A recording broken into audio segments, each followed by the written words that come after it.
औज़ुबिल्लाहि मिनश्शैतानिर्रजीम बिस्मिल्लाहिर्रहमानिर्रहीम। आज हम जिस आर्टिकल को करेंगे that is called solids. Solids की सबसे पहले कुछ प्रॉपर्टीज़ हैं जो कि हम यहाँ पे नोट डाउन भी कर लेते हैं। There are some specific properties of the solid. अब यहाँ पे उन्होंने लिख भी दी हैं। अगर हम गौर करें पहले पैराग्राफ पे जहाँ पे इंट्रो लिखा हुआ है, इंट्रो के अंदर उन्होंने बाकायदा वो प्रॉपर्टीज़ कुछ ना कुछ मेंशन की हैं। सबसे पहली प्रॉपर्टी है, अगर आप थोड़ा सा गौर करें, ब्लू कलर में लिखा गया है कि जितने भी सॉलिड्स होते हैं वो रिजिड होते हैं, हार्ड होते हैं, डेफिनेट शेप है, डेफिनेट वॉल्यूम है, मखसूस शक्ल है, मखसूस उनका वॉल्यूम होता है, रिजिड होते हैं, उनकी डेंसिटी होती है, उनको कंप्रेस नहीं किया जा सकता, वो हार्ड होते हैं। These are specific properties. Mostly solids are good conductor of heat and electricity. जो सॉलिड्स हैं वो उसके जो हैं अच्छे कंडक्टर होते हैं, हीट के भी, इलेक्ट्रिसिटी के भी। इनमें डिफरेंट किस्म की चीज़ें आ जाती हैं। तो ये आपका जो है वो सिंपल सा एक शॉर्ट सा आर्टिकल है सॉलिड का। इसमें जितनी भी टाइप्स हम देखेंगे ये सारी की सारी टाइप्स आपने शॉर्ट में प्रिपेयर करनी है और ऑटोमेटिकली ये लॉन्ग में ख़ुद ब खुद बन जाएंगी। जब आप उनकी डेफिनेशंस को कंबाइन करके लिखेंगे तो ये सारा पोर्शन आपका लॉन्ग बन जाएगा। ठीक है जी। अब हम आते हैं टाइप्स ऑफ सॉलिड की तरफ। सॉलिड की जो टाइप्स मेंशन की गई हैं, यहाँ पे दो टाइप्स हैं सॉलिड्स की। वो बेसिकली है अरेंजमेंट के अकॉर्डिंग। ठीक हो गया जी। सॉलिड की जो हम अभी टाइप्स करने जा रहे हैं, these are based on the arrangement of the atom. Atom के अकॉर्डिंग जो भी अरेंजमेंट एटम्स की आती है उसके अकॉर्डिंग दो तरह की टाइप्स बनती हैं। एक टाइप को हम कहते हैं क्रिस्टलाइन और दूसरी को हम कहते हैं एमॉर्फस। ठीक है जी। एक को हम कहते हैं क्रिस्टलाइन और एक को हम कहेंगे एमॉर्फस। क्रिस्टलाइन ये है कि एटम खुद को इस तरह अरेंज करें कि वो 3 डायमेंशनल स्ट्रक्चर बनाएं। 3 डायमेंशनल स्ट्रक्चर वो होता है कि आप एक्स डायमेंशन में देखें तब भी नज़र आए, वाई में देखें तब भी वैसा ही नज़र आए और जी में देखें तब भी वैसा ही नज़र आए। There are 3 dimensions. इनको मैं यहाँ पे ऐसे ड्रा कर देता हूँ। ये 3 डायमेंशंस हैं, एक्स में, वाई में और जी में। आप इन तीनों डायमेंशंस में जहाँ से मर्ज़ी उसको देखें वो एक जैसा नज़र आए। उनके एटम्स अरेंज ऐसे प्रॉपर हों कि तीनों डायमेंशंस से आपको बराबर एक जैसा नज़र आए। तो this type of arrangement is called crystalline solid. ठीक है जी। इसको क्या कहा जाता है? क्रिस्टलाइन सॉलिड का इसको नाम दिया जाता है। ठीक है जी। या यूं कह लें कि जिसकी शेप होती है, क्रिस्टल बने हुए होते हैं, अरेंज स्ट्रक्चर होता है, उसको हम कहते हैं क्रिस्टलाइन सॉलिड। अब हम इसको जो है वो रीड भी कर लेते हैं, देख भी लेते हैं। अगर आप देखें ये आपको यहाँ पे नज़र आएगा, ये वाला लिखा हुआ सारा ये The solids in which atoms, ions or molecules are arranged in definite 3-dimensional pattern are called crystalline solid। जिसमें कोई भी सॉलिड जो है अपने एटम्स को, आयंस को, मॉलिक्यूल्स को 3 डायमेंशन में अरेंज करे, उस सॉलिड को हम कहते हैं क्रिस्टलाइन सॉलिड। और इनकी ज्योमेट्री रेगुलर होती है, इनकी ज्योमेट्री रेगुलर होगी और इनकी शेप एक स्पेसिफिक होती है, डेफिनेट शेप के होते हैं। अब हम आते हैं दूसरी टाइप की तरफ। सेकंड टाइप जो है वो है आपकी एमॉर्फस सॉलिड की। इस पे ज़रा आप ध्यान दीजिएगा। एमॉर्फस क्या होगा? एमॉर्फस वो होगा जिसकी शेप इरेगुलर होगी, जिसका स्ट्रक्चर 3 डायमेंशनल पैटर्न में अरेंज नहीं होगा। या यूं समझ लें आपने क्रिस्टल को पाउडर बना लिया है, आपने क्रिस्टल लिए चीनी के, ठीक है जी, शुगर के आप क्रिस्टल्स लेते हैं। उन क्रिस्टल्स को जब आप ग्राइंड कर लेते हैं, पाउडर बना लेते हैं, तो powdered form is called amorphous. यानी अब शेप आपने बिगाड़ दी है, शेप आपने रेगुलर कर दी है। जिसकी इरेगुलर शेप होगी वो आपका क्या कहलाता है? एमॉर्फस सॉलिड कहलाता है। अब ब्लू कलर में देख लें, लिखा हुआ है amorphous substances are those whose constituents atoms, ions or molecules do not possesses a regular order arrangement। उनकी कोई रेगुलर ऑर्डरली अरेंजमेंट नहीं होती। उनको हम क्या नाम देंगे? उनको हम नाम देते हैं बेसिकली एमॉर्फस का। इसकी एग्जांपल में आप कर लें, प्लास्टिक कर लें, ग्लास कर लें, रबड़ कर लें, ग्लू कर लें। ये जितनी भी चीज़ें हैं ये सारी की सारी क्या कहलाती हैं? एमॉर्फस हैं। ये 3 डायमेंशनल पैटर्न को फॉलो नहीं करती, इनके क्रिस्टल नहीं बन सकते। ठीक है जी। ये दो तरह के सॉलिड्स हैं, क्रिस्टलाइन सॉलिड्स और एमॉर्फस सॉलिड। ठीक हो गया जी। अब हम जो है वो प्रोसीड करते हैं अगले पेज की तरफ। तो उसमें देखते हैं कि हमारे लिए क्या आगे उन्होंने टाइप लिखी हुई है या क्या हम जो है वो और लिख सकते हैं और किस तरह हम इसको डील कर सकते हैं। ठीक है जी, आप ज़रा ये गौर कीजिएगा। अब ये आपको यहाँ पे एमॉर्फस सॉलिड का जो है वो कुछ ना कुछ डिटेल बताई जा रही है। बेशक आप ना करें, आप डायरेक्ट प्रॉपर्टीज़ पे आ जाएं। हम क्रिस्टलाइन सॉलिड की प्रॉपर्टीज़ को डील करते हैं। वो डेफिनेशंस दो हो गई, अब इनकी जो है वो प्रॉपर्टीज़ पे आप आएँ और प्रॉपर्टीज़ को आप जो है वो डील करें। सबसे पहले जी ज्योमेट्रिकल शेप है, दूसरा मेल्टिंग पॉइंट है, तीसरा क्लीवेज प्लेन है और फोर्थ जो है वो एनिसोट्रॉपी है। ये 4 चीज़ें हैं, इनको आपने सबसे पहले डील करना है।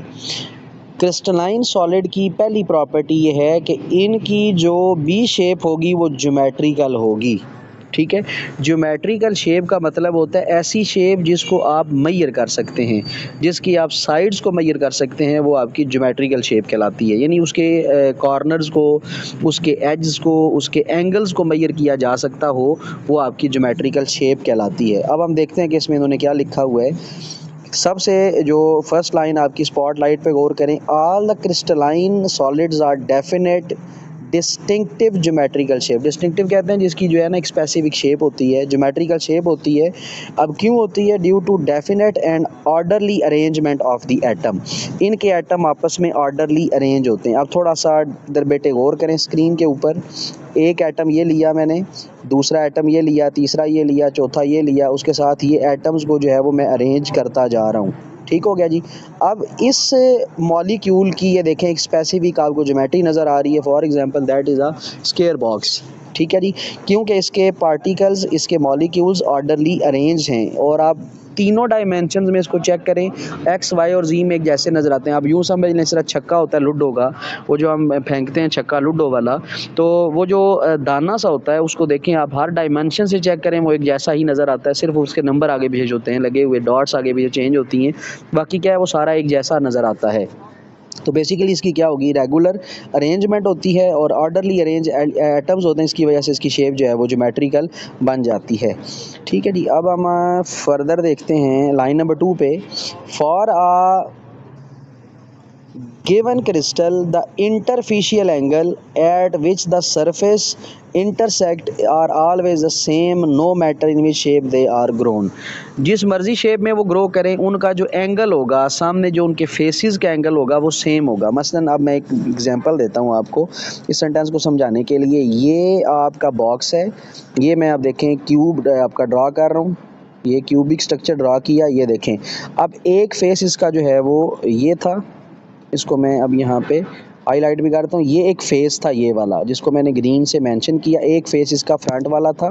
अब ये जिस एंगल पे बना उसी एंगल पे दूसरा फेस भी, जो पीछे वाला उसकी बैक साइड पे आ रहा है, वो भी ऐसे। इसी तरह ऊपर वाले का एक अपना फेस है, ये देखें, ये येलो से, ये ऊपर वाला, और ये जो नीचे वाला नीचे जो आएगा, ये निचली साइड जो है, इसका अपना एक फेस बना हुआ है। ये दोनों फेसेस ऐसे हैं जिनका एंगल जो है वो क्या होगा, सेम होगा। जिस मर्जी शेप में ग्रो करें, इनके एंगल्स आपस में क्या होते हैं, सेम होते हैं। Therefore these are called geometrical shape. यूँ कह सकते हैं कि जितने भी क्रिस्टलाइन सॉलिड्स हैं उनकी ज्योमेट्रिकल शेप होती है। ठीक हो गया जी, एक तो ये आपका बन जाएगा। उसके बाद दूसरा है जी मेल्टिंग पॉइंट। मेल्टिंग पॉइंट इनके बेसिकली क्या होते हैं जी, मेल्टिंग पॉइंट इनके होते हैं शार्प, और इनके जो मेल्टिंग पॉइंट हैं वो डेफिनेट भी होते हैं, क्योंकि एक आपका इनके स्ट्रक्चर जो है ना, इनका एक स्ट्रक्चर इनका जस्टिफाई होता है। मसलन आप ले लें NaCl ले लें, ठीक है, NaCl क्रिस्टल फॉर्म में होता है। इसका जो टेम्परेचर है या जो इसका मेल्टिंग पॉइंट है, ये 800 प्लस होता है, 800 डिग्री सेंटीग्रेड होता है, क्योंकि इसका जो क्रिस्टल है वो एक रेगुलर अरेंज स्ट्रक्चर होता है। इनके मेल्टिंग बॉइलिंग पॉइंट क्या होते हैं, शार्प होते हैं। ये आपने याद रखना है, ये चीज़ें अब सारी रट्टे वाली हैं तकरीबन। तो उसके बाद क्लीवेज प्लेन। क्लीवेज प्लेन क्या होता है कि उनको आप किसी ख़ास एंगल पे कट कर सकते हैं, उनको आप किसी ख़ास एंगल पे कट कर सकते हैं। मसलन अब ये आपको मैं एक डायग्राम ड्रा करके देता हूँ। ये आप देखें, मसलन एक्स एक्सिस था, ये वाई था और ये जी था। क्लीवेज प्लेन क्या होता है, क्लीवेज प्लेन होता है कि आप उस एटम को कट कर सकें। किस तरह कट कर सकते हैं, आप देखें, मैं रेड कलर से अगर मैं इस तरह यूँ कट करूँ तो ये दो पार्ट्स में डिवाइड हो जाएगा, एक एक्स में और एक जी में। ठीक है जी, तो ये इस तरह जब डिवाइड होगा तो आपका एक स्ट्रक्चर जो है वो जनरेट हो जाएगा, नया एक स्ट्रक्चर बन जाएगा। इसी तरह आप जो है वो इसको फर्दर अरेंज कर सकते हैं। यानी जिसको आप तोड़ सकते हैं, ये आप ले लें, इस तरह का एक स्ट्रक्चर ये आपका बन जाएगा एक्स, वाई और जी। अब देखें जी, मैं एक्स से जो है वो कट करने लगा हूँ। एक्स वाले से अगर मैं कट करता हूँ, ये मैंने एक्स से कट किया है, तो एक आपका इधर रह जाएगा, एक आपका इधर रह जाएगा। That is called cleavage plane. अब इस क्लीवेज प्लेन का मतलब क्या है, किस तरह हम इसको डील करते हैं, बुक पे देखें। Whenever the crystalline solids are broken they do so along definite planes. ये ख़ास प्लेन में कट होते हैं, या एक्स में होंगे, या वाई में होंगे, या जी में होंगे। These planes are called cleavage planes and they are incline to one another at a particular angle. और ये एक दूसरे के साथ एक ख़ास एंगल बना रहे होते हैं। जिस तरह आपको ये एग्जांपल दी थी, अगर आप यूं इसको कट करते हैं, ये कट करते हैं, तो ये वाला एक ख़ास एंगल बना रहा है जी के साथ। ये जी था और ये वाई था, तो ये देखें एक ख़ास एंगल जो है वो यहाँ पे बनेगा। तो इसे कहा जाता है क्लीवेज प्लेन का नाम दिया जाता है। ठीक हो गया जी।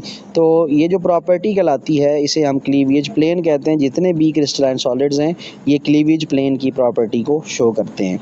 उसके बाद आगे आती है fourth type, that is called anisotropy.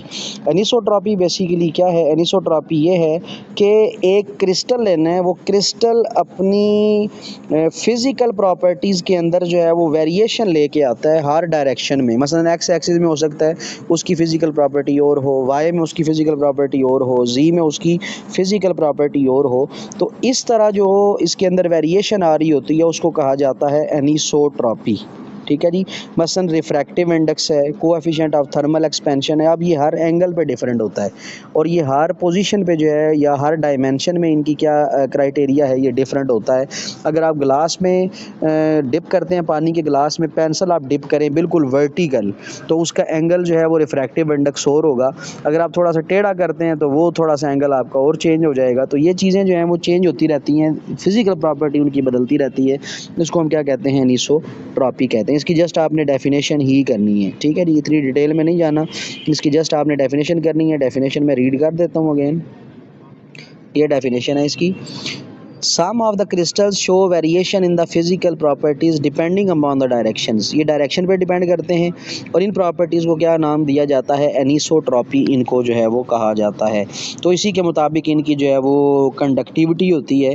तो अगर हम देखें ग्रेफाइट की हम दो डायमेंशंस ले लेते हैं, एक्स और वाई में।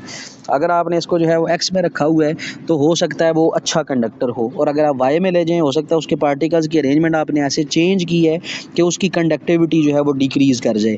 तो ग्रेफाइट हमेशा डिफरेंट पोजीशंस के ऊपर अपनी physical property, that is thermal conductivity, इसको जो है वो चेंज करता रहता है। कभी कम होगी, कभी ज़्यादा होगी, तो ये डिपेंड करता है पोजीशन पे। This property is called anisotropy. ठीक हो गया जी। ये आपकी आ जाएगी एनिसोट्रॉपी। ये जितनी चीज़ें अभी आपने पढ़ी हैं, अभी तक मैं 6 चीज़ें आपको करवा चुका हूँ। इन 6 में अगर कोई कन्फ्यूजन है तो बताएं, फिर मैं आगे बढ़ता हूँ।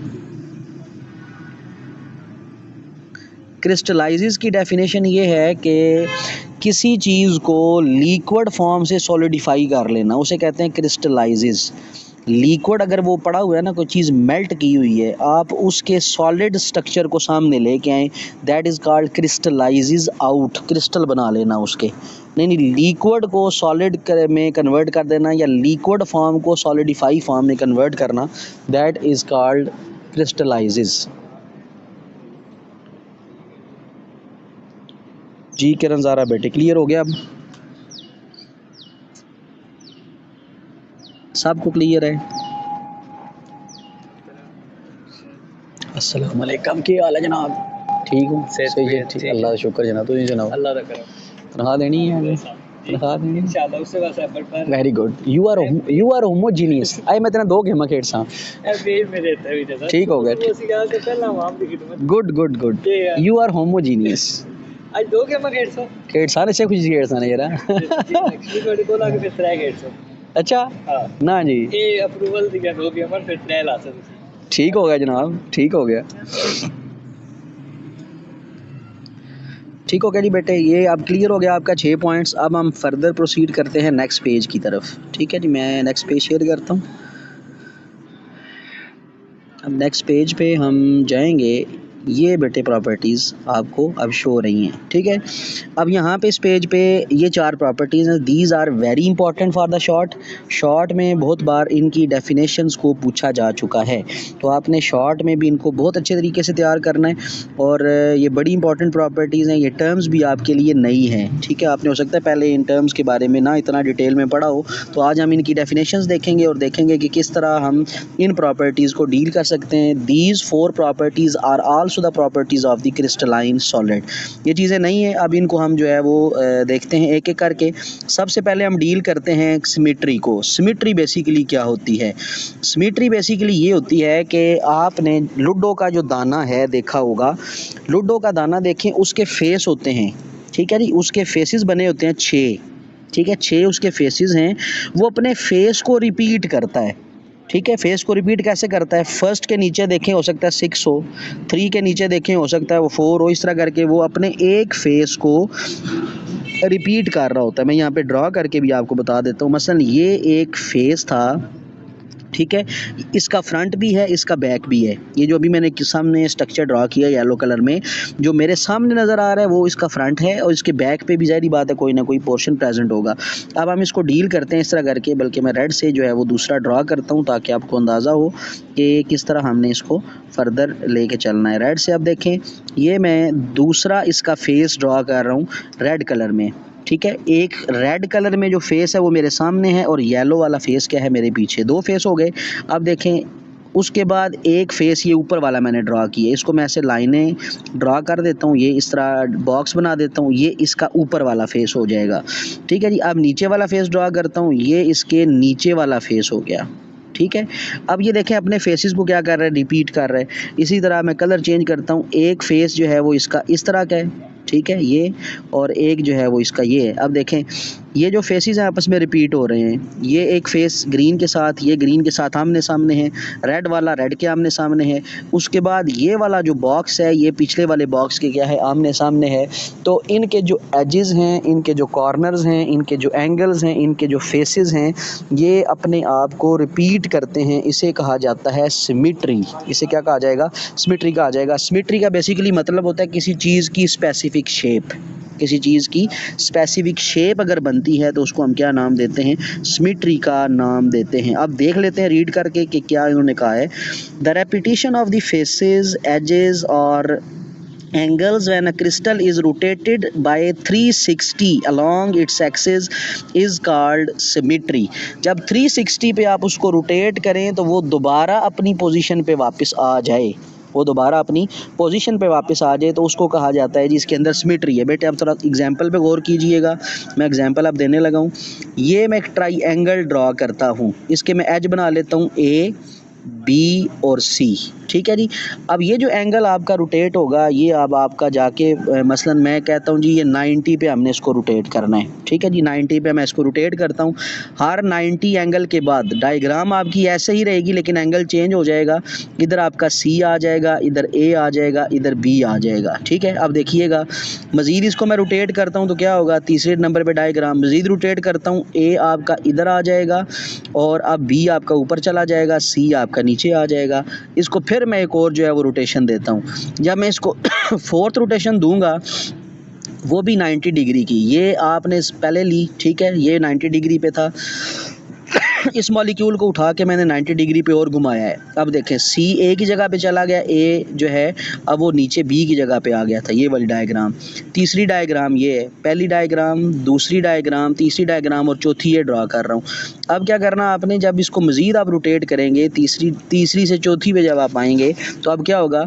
तीसरी से चौथी पे आने पे ए अब आपका फिर दोबारा ऊपर चला जाएगा, इधर बी आ जाएगा, इधर सी आ जाएगा। अब ज़रा गौर करें, पहली और चौथी डायग्राम सेम है, पहली और चौथी डायग्राम सेम है ए बी सी कॉर्नर्स के अकॉर्डिंग। ये अपने कॉर्नर्स और एज को क्या कर रही है? रिपीट कर रही है हर 360 के बाद।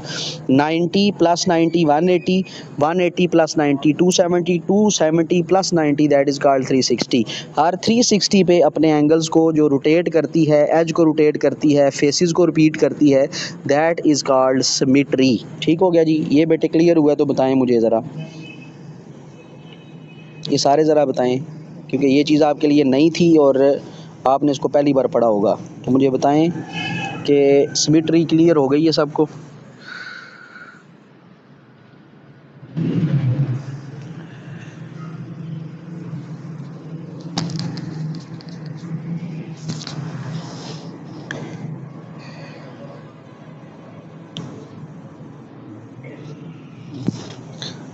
जी बेटे ठीक हो गया जी। चाहिए सिमेट्री अब आपको हो गई जी क्लियर। अब हम जो है फर्दर प्रोसीड करते हैं अगली प्रॉपर्टीज़ की तरफ। ठीक हो गया जी। अब इस पे गौर कीजिएगा। अगली प्रॉपर्टी है habit of a crystal. Habit of crystal, ये हैबिट है, हाँ जी, हैबिट ऑफ अ क्रिस्टल ये बेसिकली क्या होता है। हैबिट ऑफ अ क्रिस्टल ये है कि क्रिस्टल किस तरह ग्रो करता है।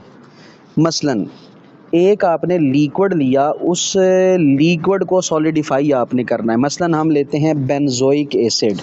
ठीक है जी, ये आपका प्रैक्टिकल भी है, तो इंशाल्लाह हम ये जल्द करेंगे भी जब ये लॉकडाउन आपका खुल जाए। ये that is called benzoic acid. ये बेंजोइक एसिड का फार्मूला है।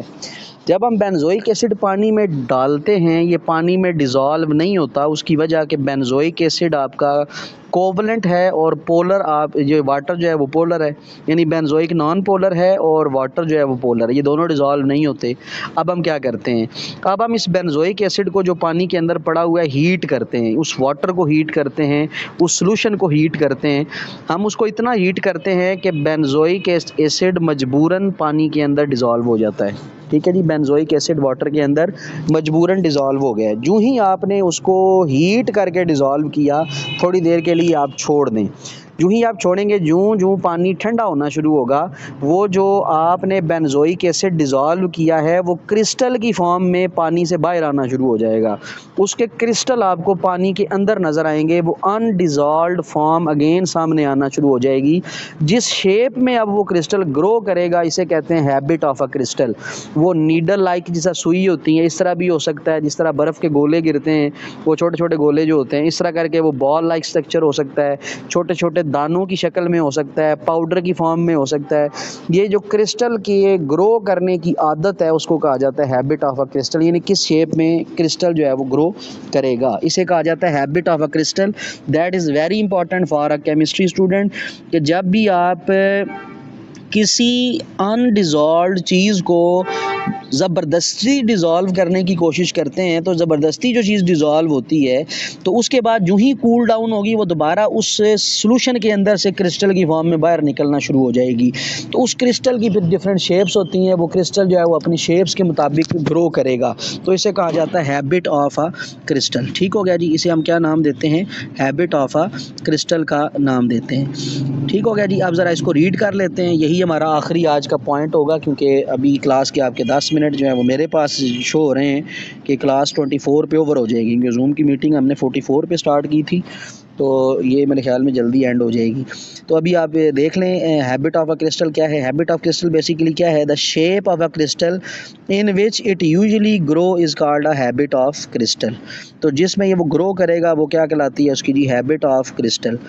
Crystals are usually obtained by cooling the saturated solution or by slow cooling of a liquid substances। अभी आपको बता चुका हूँ, आप उसको स्लोली कूल करें।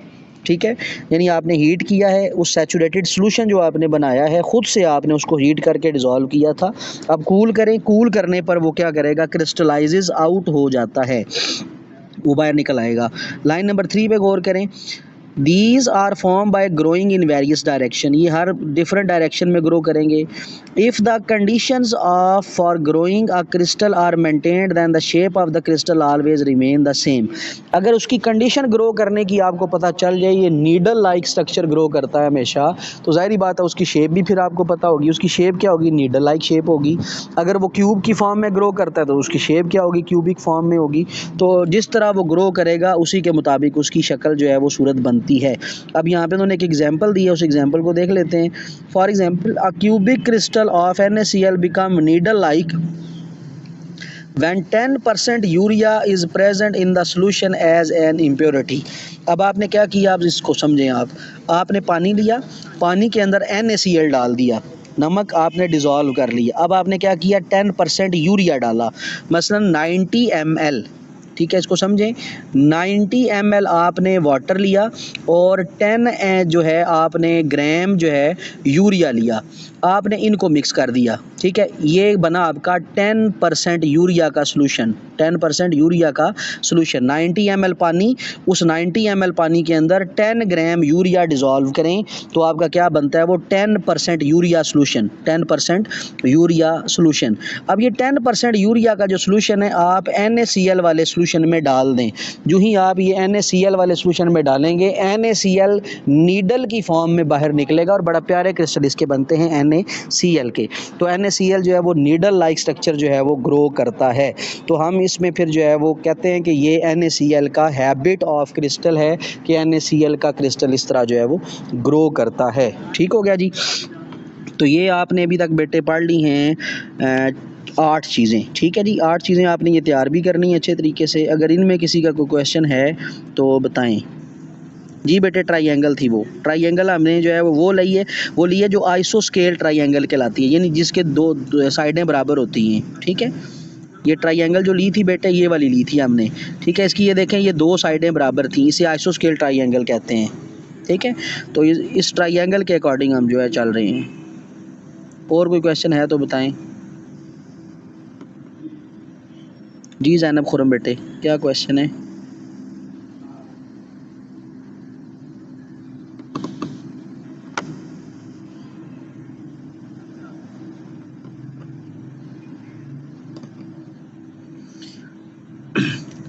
लास्ट वाला हम देख रहे थे habit of a crystal. Habit of crystal का मतलब है, जिस तरह आप घास की एग्जांपल ले लें, चले मैं सिंपल सी एग्जांपल देता हूँ। ज़मीन से घास के ग्रो करने का एक मेथड है, इसको कहते हैं घास का ज़मीन से ग्रो करना, ठीक है। ये घास के ग्रो करने की एक आदत है, यानी किस शेप में घास ग्रो करता है। आप ले लें, कोई प्लांट ले लें, प्लांट के ग्रो करने का अपना तरीका है, घास के ग्रो करने का अपना तरीका है, डिफरेंट किस्म की चीज़ों के ग्रो करने का अपना तरीका है, उसको कहा जाता है habit. As it is crystal के ग्रो करने का एक तरीका होता है। लिक्विड से किसी चीज़ ने सॉलिडिफाई होना है तो वो डिफरेंट शेप्स में ग्रो करती है, तो हर एक की अपनी अपनी ग्रोथ एबिलिटी है और हर एक की अपनी अपनी शेप है, तो उसको कहा जाता है हैबिट ऑफ अ क्रिस्टल। जी ज़ैनब बेटे, समझ आ गया है? ज़ैनब खुरम,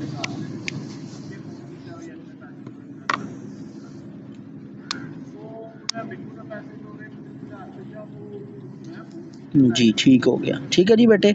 ये अब आपने प्रिपेयर करना है, असाइनमेंट आप कोशिश करें वेडनेसडे को लाजमी आपने सबमिट करवानी है।